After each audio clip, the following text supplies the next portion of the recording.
Meditações sobre o Antigo Testamento. Levítico 11, versículos 1 a 28. Vamos começar a falar de puro e impuro? Para maior proveito, ore, leia na Bíblia os versículos indicados e medite nos comentários. Os primeiros capítulos de Levítico envolvem a beleza e a santidade de nossa associação com o Deus vivo. Neste capítulo, começaremos a lidar com a questão da nossa associação com os outros do mundo. Depois dos sacerdotes terem sido estabelecidos e o tabernáculo funcionando, eles precisavam conhecer a diferença entre o limpo e o impuro. Nós somos sacerdotes diante de Deus. Também precisamos aprender essa diferença. Daqui até o capítulo 17, vamos encontrar 7 partes, cada uma ensinando o que é limpo e o que é impuro de uma determinada coisa. Agora iremos falar de comida limpa e pura. Precisamos conhecer a diferença entre o limpo e o impuro nas coisas ao nosso redor. Qualquer coisa impura nos causará dano. A razão para algo ser proibido é simplesmente por causa de um significado espiritual, não que houvesse um mal na própria criatura. Isso é claramente visto em Atos 10, versículos 9 a 15, e também em Atos 10, versículo 28. Em uma visão, o Senhor disse a Pedro para comer todos os tipos de animais. Pedro se opôs, mas o Senhor insistiu. Então, ele percebeu que os animais impuros representavam pessoas, isto é, os gentios. Como Pedro disse em Atos 10, versículo 28, que Deus lhe havia mostrado que não deveria chamar qualquer homem imundo. Antes da cruz, Israel era estritamente separado dos gentios, porque os gentios eram considerados impuros para eles. Mas o sacrifício de Cristo purifica todos os que confiam nele como Salvador, sejam judeus ou gentios. Portanto, Deus removeu a barreira entre animais limpos e imundos. Toda criatura de Deus é boa, e não há nada que rejeitar, sendo recebido com ações de graças. Isso está em 1 Timóteo 4, versículo 4. Como o Senhor Jesus explica, não são as coisas que entram que contaminam o homem, mas o que sai dele. Isso é que contamina o homem. Marcos capítulo 7, versículo 15. Portanto, esta distinção entre animais puros e impuros tem apenas aplicação espiritual para o cristão.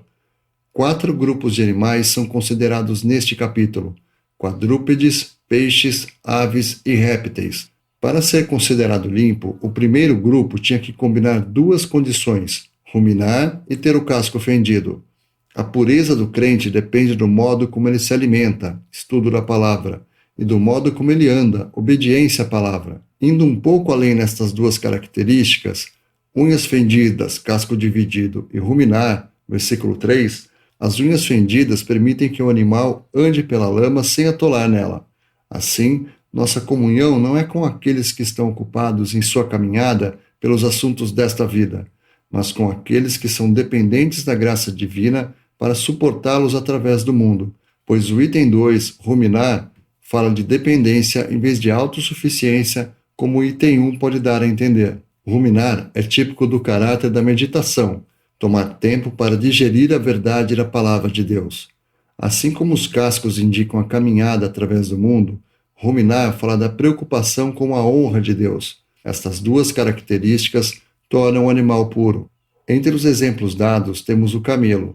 Ele rumina, mas não tem o casco dividido, uma figura daqueles que demonstram honrar a Deus enquanto sua caminhada é manchada pela lama do mundo. É possível ter a aparência de ser muito espiritual, mas é vaidade total, pois não há caminhada cristã. Seus pés são incapazes de caminhar na senda da fé cristã. Os suínos, no versículo 7, têm a unha fendida, mas não ruminam. Há pessoas que aparentam ter capacidade de caminhar corretamente, concentram-se na retidão moral, mas ainda não têm o coração para aprender a palavra de Deus. Nenhuma meditação sobre a pessoa de Cristo que se senta à direita de Deus. Eles podem ter os pés que podem levá-los através da lama do mundo, mas em vez disso, embora eles possam até mesmo serem lavados, não salvos, mas externamente limpos, eles preferem voltar a chafurdar na lama. 2 Pedro 2, versículo 22. Algumas denominações ou religiões demonstram enfatizar a moralidade, vangloriando-se em coisas como não beber ou comer isso e aquilo, mas o Senhor Jesus não é o objeto de seus pensamentos, e a lama do ganho material normalmente é o seu foco. O crente é advertido para não ter qualquer comunhão com tais, nem camelos, nem suíno e outros. Para os peixes, duas características também são necessárias: barbatanas e escamas. Sem barbatanas, como ele pode avançar? Como pode lutar contra a força da correnteza? Isso fala do conflito dos crentes tendo que gastar energia para progredir nas coisas de Deus. E sem escamas, o corpo não está protegido. Resistir à atração do mundo, sua forma de pensar, as suas comodidades e tudo o que ele oferece é o meio pelo qual um jovem crente pode permanecer limpo. Como podemos ter comunhão espiritual com alguém que não tem qualidades espirituais? O Senhor chama de abominação, portanto, deve ser repulsivo para um crente. As aves impuras eram aquelas que comem carne e que comem qualquer coisa sem distinção. Essas aves impuras são típicas do que é satânico. Mateus 13, versículo 4 e 19. Pois Satanás é o príncipe do poder do ar e o príncipe deste mundo. Isso nos mostra que se alimentarmos nossa mente com o que vem da carne, se formos descuidados sobre o que lemos ou as situações apresentadas pelos meios de comunicação, seremos inevitavelmente contaminados por essas coisas. As aves limpas, porém, não eram proibidas, pois falam do que é genuinamente celestial, como é visto em Colossenses 3, versículos 2 e 3. Pensai nas coisas que são de cima, e não nas que são da terra, porque já estáis mortos, e a vossa vida está escondida com Cristo em Deus. Aqueles que têm esta atitude são bons companheiros para os crentes.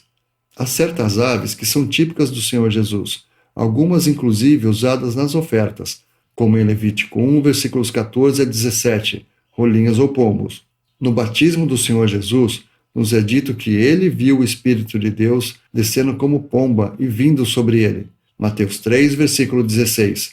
Este é um precioso contraste com Gênesis 15, 11, onde os abutres desceram sobre as carcaças do sacrifício de Abraão com o objetivo de devorar seu sacrifício, assim como Satanás tenta destruir o valor do sacrifício de Cristo. Abraão, o homem de fé, expulsou os abutres. Por fim, os répteis e os animais semelhantes, uma figura do poder do mal. É abominação. Abominai o que é mal, é dito em Romanos 12, versículo 9. Insetos que voam, coisas rastejantes voadoras, simbolizam aqueles que professam que é celestial, mas comprometem isso com a mente terrena. Suas vidas são, portanto, contraditórias. Filipenses 3, versículos 18 e 19, nos fala sobre estes, os muitos que andam, isto é, fazem uma profissão de caráter celestial, mas realmente fixam suas mentes em coisas terrenas.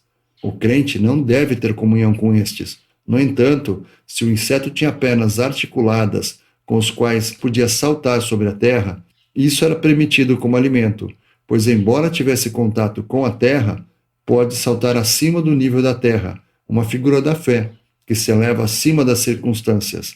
Esses podem nos alimentar. Texto baseado em diversos autores que se reuniam apenas ao nome do Senhor nos séculos XIX